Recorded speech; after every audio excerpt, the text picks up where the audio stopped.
ابو دجانہ کی بات یاد آ گئی تو عرض کر دوں، وہ حرام کے چکر کے اندر، مال کے چکر میں، اس میں بات یاد آ گئی۔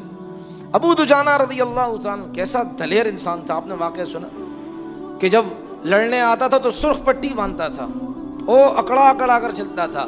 اللہ کے نبی فرماتے تھے میرے اللہ کو یہ اکڑ کر چلنا پسند نہیں، لیکن میدان جنگ میں پسند ہے۔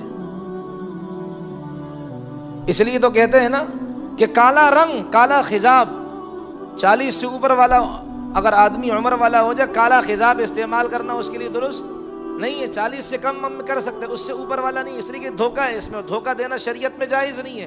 لیکن مجاہد کے لیے کیا کہا، تمہاری 40 سے اوپر بھی عمر ہو جائے، تم اپنے بالوں کو کالا رنگ دے سکتے ہو، تاکہ سامنے والے کافر یہ سمجھے اس لشکر کے اندر سارے کے سارے جوان ہیں، بزرگ بوڑھا کوئی نہیں ہے، تاکہ ان کی ہمتیں پست ہوں، ان کی ہمتیں ٹوٹیں۔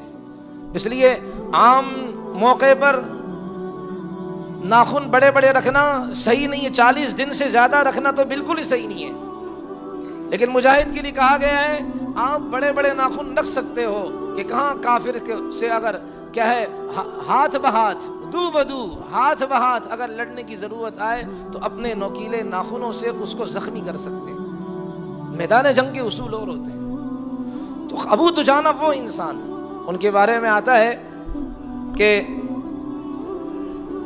فجر کی نماز پڑھتے اور فجر کی نماز پڑھ کر فوراً بھاگتے، فوراً جاتے، آپ علیہ السلام سلام پھیرتے اور سلام کے بعد فوراً جاتے۔ صحابہ نے آپ علیہ السلام سے عرض کیا اللہ کے رسول یہ ابو دجانہ اس طرح کرتے ہیں، پتہ نہیں کیا وجہ ہے، اگر ہم ہوں تو ہم تو فوراً فائر کریں گے۔ صحابہ نے اللہ کے رسول علیہ السلام سے پوچھا، ہم ہوں نا بھائی، ساتھی جڑتا نہیں اس کے حال حوال نے، جیسے ہی آتا بم برسانا شروع کر دیتے، فائر، اوے تجھے دین کے مٹنے کا غم نہیں ہے، تجھے بڑا غم ہے، کھا کھا کر موٹا ہو رہا ہے، تگڑا ہو، تیری گردن دیکھ کتنی بڑی ہو رہی ہے ظالم، تجھے کس نے یہ حق دیا کہ تو لوگوں پر تنقید کرے؟ معاف کرنا آج سخت الفاظ ہیں، ساتھیوں کا خیال کیا کریں، ہم پتہ نہیں کس کے ساتھ کیا کیا حالات آ رہے ہیں، کس کے گھر میں کیا پریشانیاں ہیں۔ ہم بس کہتے ہیں کہ ہم ٹھیک ہے تو دنیا ٹھیک ہے، او بھائی جاؤ، پتہ نہیں کس کے آنسو پہنچ لیں تو اللہ ان کی برکت سے جنت دے دیں گے انشاءاللہ۔ ہم سہارا بنے، ہم بے سہاروں کو اور سہارا کیا چھیننے کی کوشش نہ کریں۔ تو ابو دجانہ رضی اللہ عنہ، ان کے بارے میں صحابہ نے اللہ کے رسول علیہ السلام نے خیر خواہانہ انداز میں کہ اللہ کے رسول آپ پوچھ لیں، ہم نہیں پوچھتے، پتہ نہیں ہمارے بھائی کو کیا تکلیف ہے۔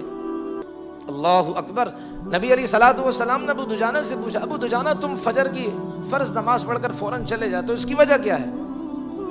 کہ اللہ کے رسول صلی اللہ علیہ وسلم، میرے گھر کے ساتھ جو میرے پڑوسی کا گھر ہے، او بھائی نیند نہ کرو، جاگو، یہ نیند پوری کرنے کی جگہ نہیں ہے، جاگنے کی جگہ ہے۔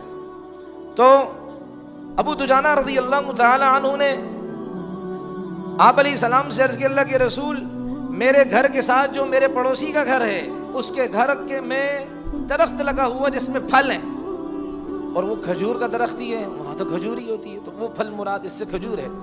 تو اس کھجور کے درخت کی کچھ شاخیں میرے گھر کی طرف جھکی ہوئی ہیں، تو میں اس لیے فجر کی نماز پڑھ کر فوراً نکلتا ہوں کہ ان شاخوں سے کچھ کھجوریں میرے گھر کے آنگن اور صحن میں گری ہوئی ہوں گی، اور میرے بچے جاگے ہوں گے۔